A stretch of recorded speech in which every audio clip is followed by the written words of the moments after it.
This video is about ideal op amps, and it includes some saturation. Here's a common application. The sensor produces some voltage that is proportional to temperature or pressure or velocity or any other number of physical things of interest. That sensor voltage is usually passed to the next stage, which could be a computer or amplifier that has an input impedance which may be too small.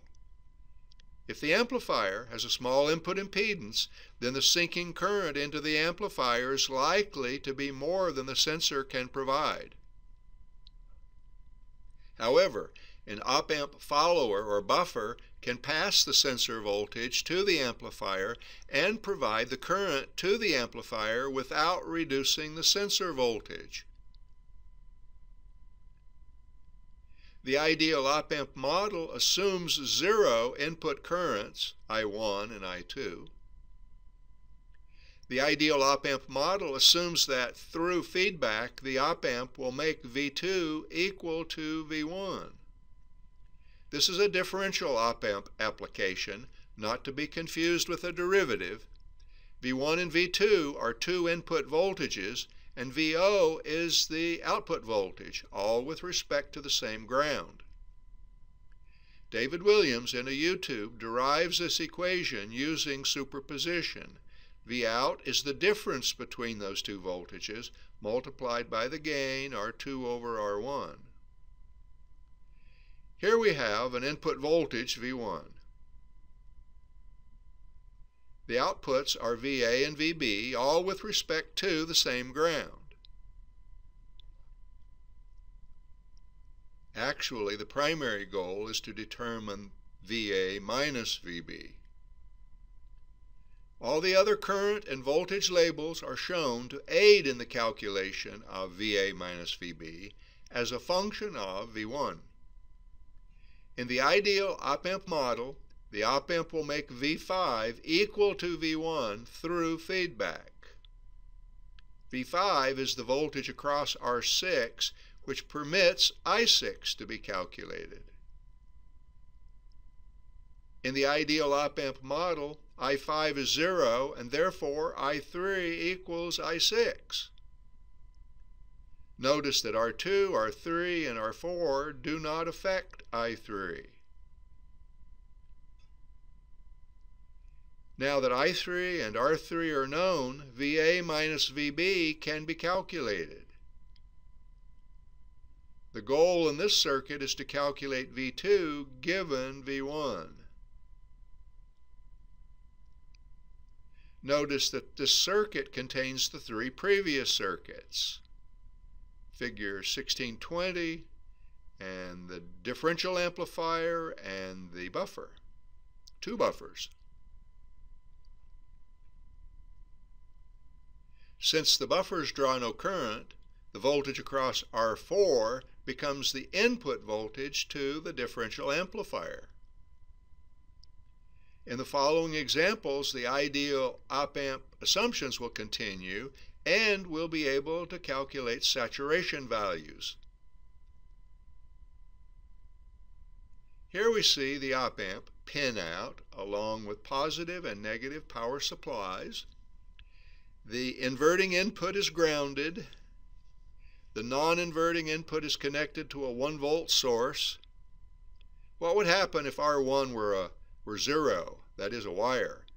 The op-amp output is shorted. Normally, great care is taken to avoid output shorts. But the op-amp is designed to tolerate an output short. Op-amps have a specification called short circuit current. This is the maximum current that the op-amp can deliver, whether shorted or connected to a resistor that's too small. By the way, op-amp output current can come out of the op-amp, that's called output source, or go into the op-amp, that's called output sink. Another op-amp limit is the output voltage. Op-amp output voltage cannot exceed op-amp power supply voltages. In this example, that's plus and minus 15 volts. The ideal op-amp model says that V6 is V3 minus V2 times A, where A is huge, could be 1,000,000 or more. Therefore, the calculated V6 is 1 minus 0 times 1,000,000, or 1,000,000 volts. Since the output voltage limit is 15 volts in this example, the output could be 15 volts. The output could also be further limited by R1. If 15 divided by R1 is greater than the short circuit current, then the output current will be the short circuit current, and the output voltage will be the voltage across R1 due to the short circuit current.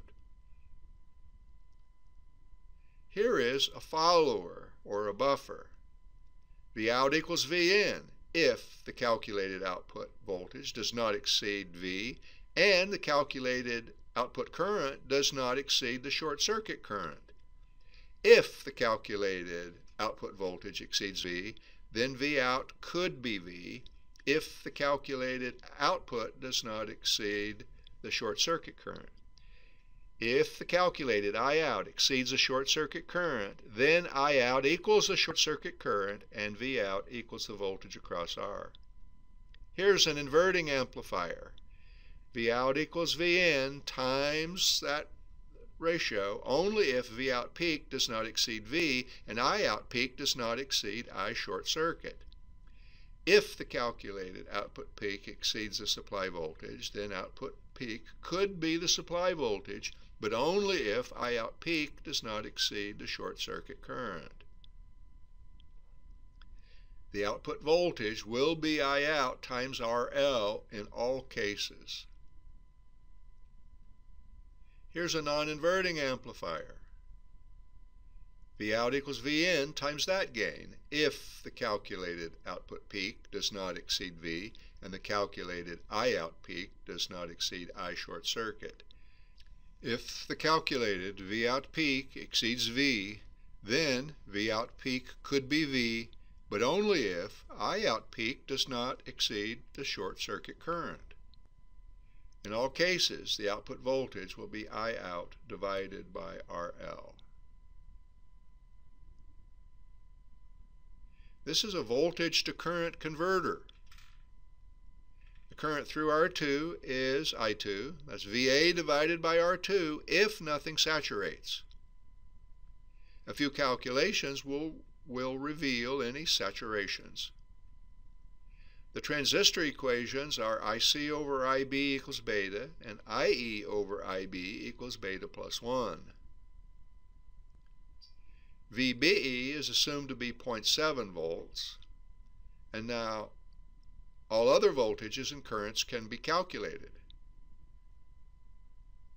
This is a DC power supply.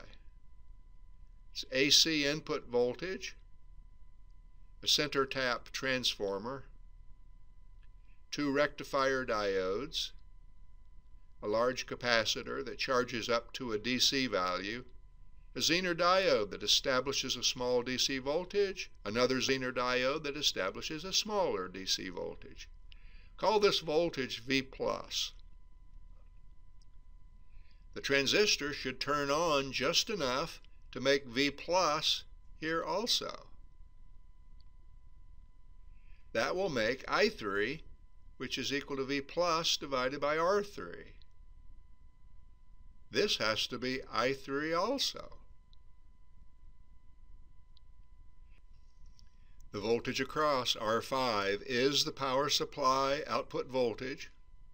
V5 is equal to V+ plus R4 times I3. Changing R4 changes V5. R5, or a load resistor parallel to R5, do not affect V5. This is a DC power supply. The DC voltage is controlled most directly by R4.